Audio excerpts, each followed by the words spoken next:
Hello, नमस्कार मित्रों, करना क्लासेज में आपका स्वागत है। देखिए, सर्दी का मौसम है दोस्तों। आप सर्दी के आगोश में जाने से बचने के लिए रजाई से बाहर निकलकर अपनी पढ़ाई जारी रखें, क्योंकि सर्दी का मौसम बहुत फास्टली निकलता है, दिन छोटा होता है। अपनी पढ़ाई जारी रखें क्योंकि आपकी एग्जाम्स बहुत ही निकट हैं। अब समय ज्यादा नहीं बचा है। देखिए, आज हम पढ़ रहे हैं कक्षा 10 का अध्याय 3। ठीक है, इसमें हमने अध्याय 1 वास्तविक संख्याएं और अध्याय 2 बहुपद, इनको हमने पहले पढ़ लिया है।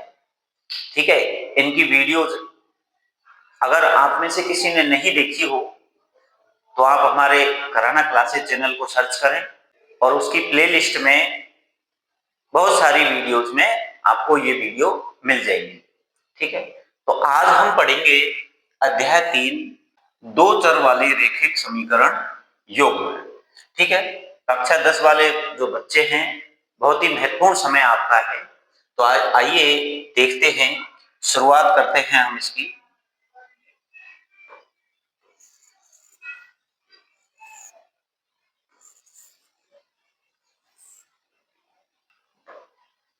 देखो बच्चों, इसमें जो क्वेश्चन लिखा हुआ है सामने, आपकी प्रश्नावली का महत्वपूर्ण प्रश्न है। देखिए, आफ्ताब अपनी पुत्री से कहता है कि 7 वर्ष पूर्व मैं तुमसे 7 गुनी आयु का था। यानी कि आज आफ्ताब बात कर रहा है अपनी पुत्री से, और कब की बात कर रहा है? 7 वर्ष पूर्व की। यानी उस समय वह अपनी पुत्री की आयु से 7 गुनी आयु का था। ठीक है, इसके बाद में 3 वर्ष बाद वो कहता है कि 3 वर्ष बाद वह केवल 3 गुनी आयु का रह जाएगा। तो इस स्थिति को बीज गणितीय रूप में व्यक्त करके प्रतिस्थापन विधि से इसका हल ज्ञात करना है हमें। तो आइए देखते हैं किस तरह से हम जो है बीज गणितीय रूप में इसको व्यक्त करेंगे और फिर उसका प्रतिस्थापन विधि से इसका हल ज्ञात करेंगे कि आफ्ताब की आयु और उसकी पुत्री की आयु कितनी कितनी थी। देखिए, हल में हम करेंगे, सबसे पहले हम इनकी आयु मानेंगे। ठीक है, तो माना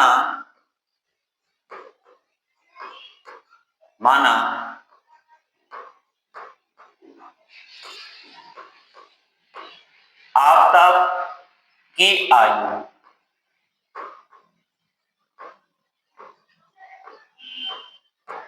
x वर्ष है। ठीक है, तथा पुत्री की आयु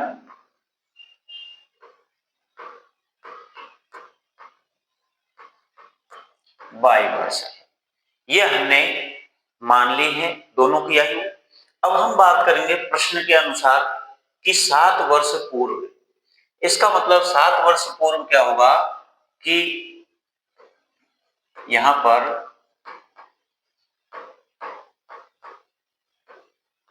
प्रश्नानुसार 7 वर्ष पूर्व क्या है?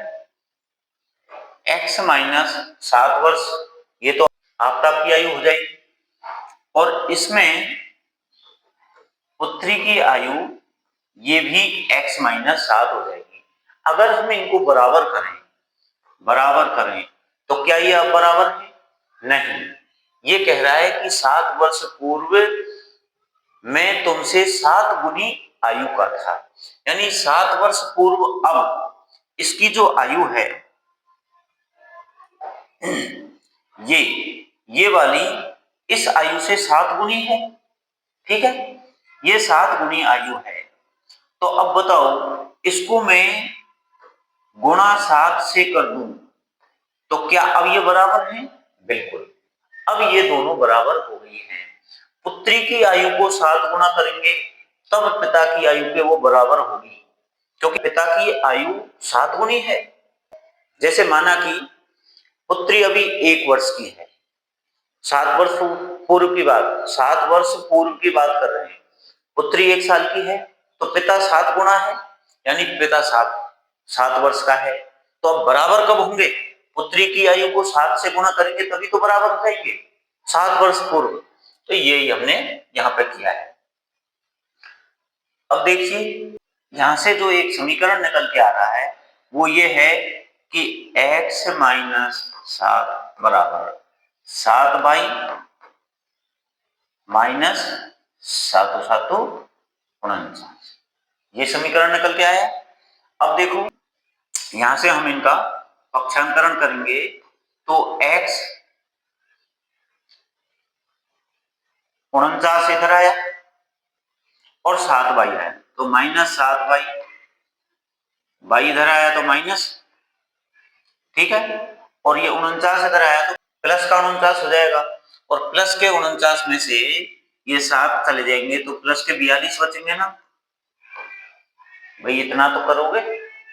ये समीकरण नंबर 1 आ गया। अब बात आती है प्रश्न के अनुसार आगे हम बढ़ते हैं कि 3 वर्ष बाद मैं तुमसे केवल 3 गुनी आयु का रह जाऊंगा।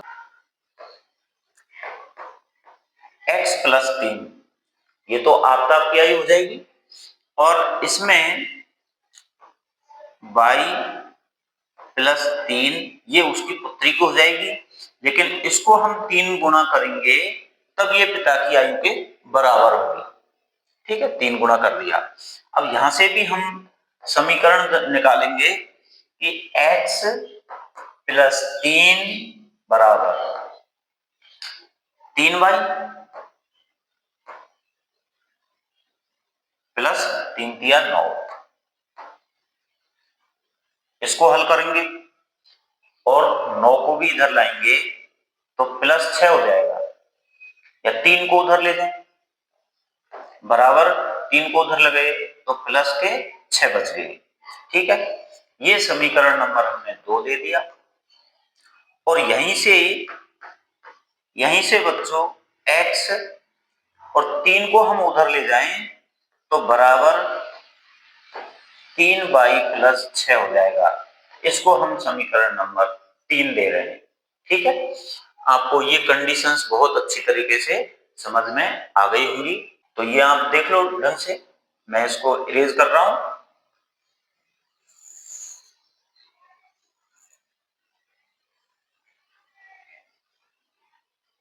ठीक है, समीकरणों को मैं यहां लिख लेता हूं। अब देखिए बराबर 0, या यहां से हम देखेंगे कि 42 और 6 ये हो गए 48। देखो सबसे पहले हम इनको हल करेंगे यहां पर, तो 3y और माइनस के 7y, प्लस के 3y है माइनस के 7y है, अलग अलग चिन्ह है, अलग अलग चिन्ह है बाकी होगी। ठीक है, और जो बड़ी संख्या होगी वो बच जाएगी, चाहे माइनस की हो या प्लस की हो। और जब एक समान चिन्ह हो, प्लस प्लस के हैं तो जोड़ होता है, माइनस माइनस के हैं तो भी वो संख्याएं जुड़ती हैं। अब इसमें अलग अलग चिन्ह है, एक प्लस का एक माइनस का, तो बड़ी संख्या में से छोटे हम घटा देंगे और बड़ी माइनस की है तो माइनस की बच जाएगी। ठीक है, तो माइनस के 4 यहां से बच जाएंगे, यानी कि माइनस के 7y में से प्लस के 3y गए तो माइनस के 4y बच गए। और ये दोनों जो हैं प्लस का 6 और प्लस का 42, ये प्लस के 48 हो। अब ये प्लस के 48 उधर जाएंगे तो माइनस 48 हो जाएगा। ठीक है, तो मैं इसको यहीं पे कर देता हूं,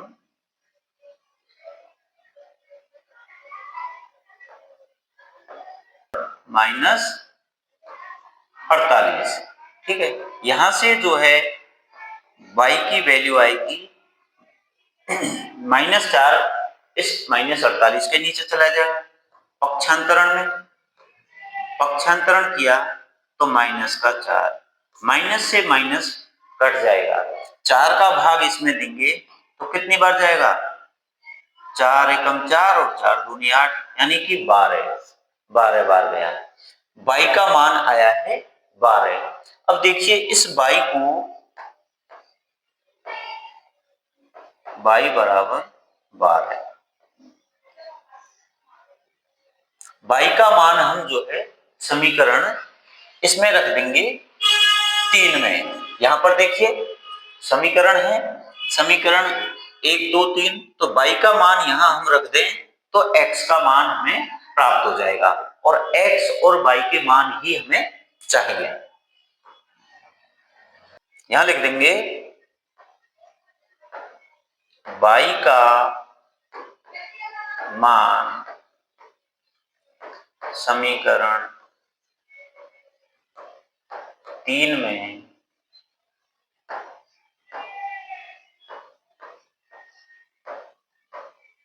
रखने पर, देखिए 3 में मैं यहां पर इस बाई का मान रखूंगा तो बाई का मान जो है 12 आया और समीकरण 3 कहता है कि x बराबर 3y प्लस 6, x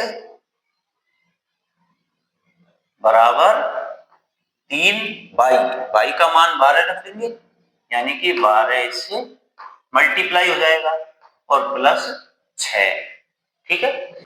हमने बाई का मान समीकरण 3 में रख दिया। समीकरण 3 कहता था कि x बराबर 3y प्लस 6, तो बाई की जगह पर हमने 12 रख दिया।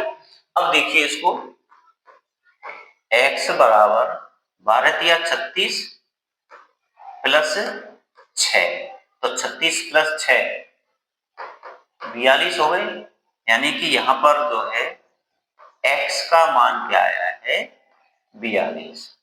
अतः हम कह सकते हैं x और y के मान आ गए। हम यहां कह देंगे अतः x किसको माना था, आफताब की आयु को, अतः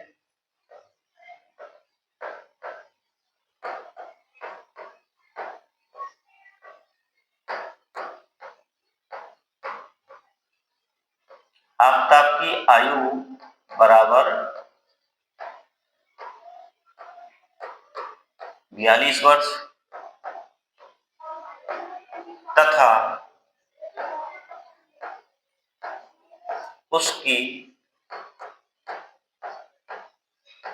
पुत्री की आयु बराबर 12 वर्ष, ठीक है। इस तरह से हम जो है इसको हल कर लेंगे। तो आप अच्छी तरह से इसको देख लीजिए बच्चों, किस तरह से हमने समीकरण बनाए और उसके बाद में इसको हल किया है। मैं समझता हूं आपको बहुत अच्छे ढंग से ये समझ में आ गया होगा। इसके बाद में हम बढ़ते हैं अगले क्वेश्चन की ओर, देखिए वो क्या कहता है।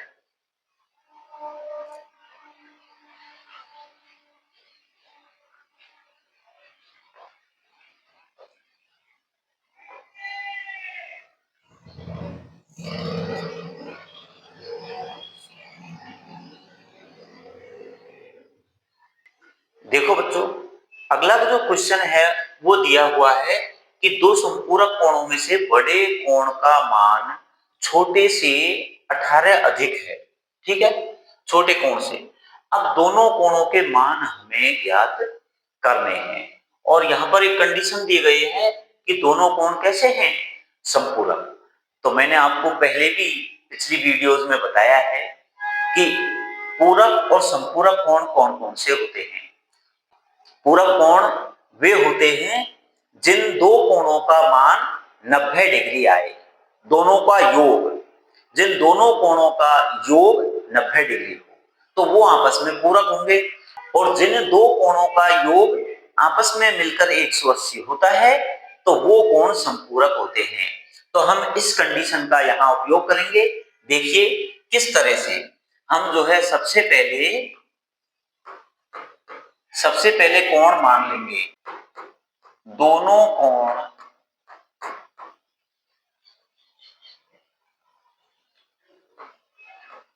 ए और बी हैं, ये हमने मान लिए, ठीक है। दोनों कोण ए और बी मान लिए। अब प्रश्न के अनुसार हम कहेंगे कि बड़े कोण का मान छोटे से 18 अधिक है। माना कि बड़ा कोण ये है, कोण ए, ये बड़ा है, ये किससे, कोण बी से 18 ज्यादा है, तो हम इसको बराबर करेंगे तो 18 इसमें जोड़ेंगे ना, ठीक है। अगर इसको बराबर करेंगे तो 18 इसमें जोड़ेंगे तब बराबर होंगे, क्योंकि ये तो 18 ज्यादा है। आई बात समझ में? तो इस तरह से ये हमें यहां से समीकरण 1 प्राप्त हो गया। अब हम दूसरी कंडीशन पर विचार करते हैं कि ये जो कोण है वो संपूरक है। संपूरक का मतलब है कि इन दोनों कोणों का योग क्या होगा, कोण ए प्लस कोण बी, ये कितने के होंगे, दोनों का योग 180 हो जाएगा। ये समीकरण नंबर 2 प्राप्त हो गया हमें। अब यहां से हम जो है मान 1 से ए का मान यहां पे आया है एक तरह से b प्लस 18, उसको यहां पुटअप कर देंगे। देखिए समीकरण 1 से ए का मान रख देंगे, मान रखने पर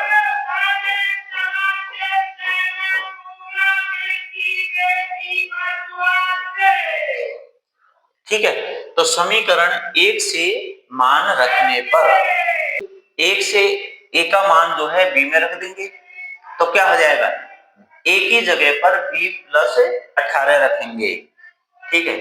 समीकरण 1 से मान रखेंगे तो 1 से मान रखेंगे, ए की जगह पर b प्लस 18 रख देंगे।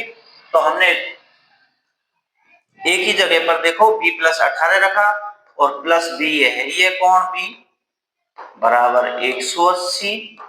ओके, अब यहां से देखो 2 कोण b यानी एक b और एक b, दो भी हो गए, और ये 18 इधर जाएगा तो इसको घटा देंगे 180 माइनस 18।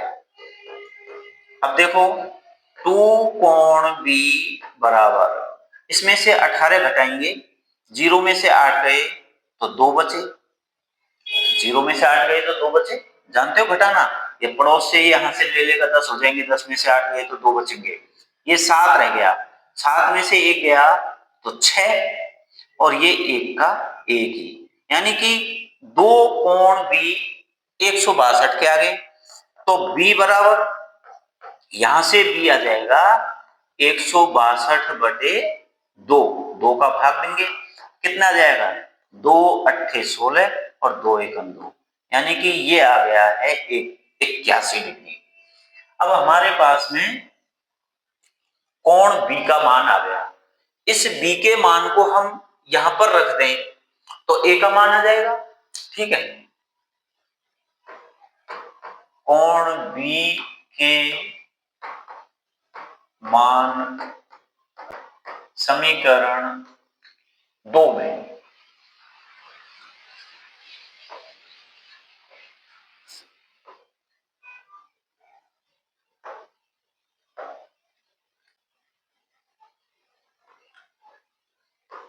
कोण b के मान को समीकरण 2 में रखने पर, अब हम इसके मान को समीकरण 2 में रखेंगे, ठीक है। समीकरण 2 में रखेंगे, b की जगह पर हम क्या रख देंगे 81, इसका मतलब कोण a प्लस 81 बराबर 180, और या कोण a बराबर 180 माइनस 81, और यहां से कोण a का मान आ गया 99 डिग्री। कोण a और b के मान ही हमें चाहिए थे, अतः यहां लिख देंगे, अतः कोण a बराबर 99 डिग्री तथा कोण b